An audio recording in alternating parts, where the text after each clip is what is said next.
রাষ্ট্র তার সম্পদ রক্ষায় ব্যস্ত, লাশ নিয়ে ব্যস্ত না। আমি আপনাকে আবার বলছি, এই রাষ্ট্রে এখন বাংলাদেশে মানুষ বাঁচতে চায় না, শুধু ভালোভাবে মরতে চায়। শুধু মরার অধিকারটুকু দেন, একটা স্বাভাবিক মৃত্যুর অধিকার দেন। 52 ভাষা আন্দোলনে মারা গিয়েছিল মাত্র 12 জন।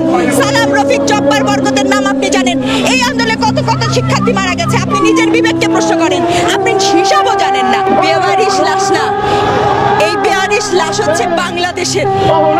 বাংলাদেশের চেতনা বেওয়ারিশ হয়ে গেছে।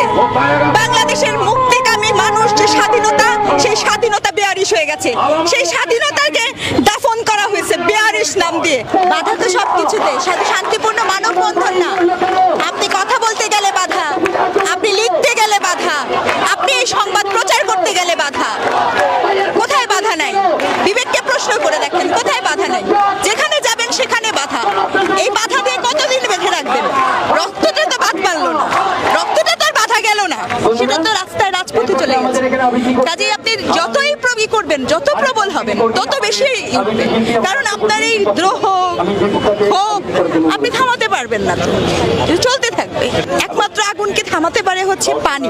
কিন্তু আপনি ভুলে যাবেন না, সব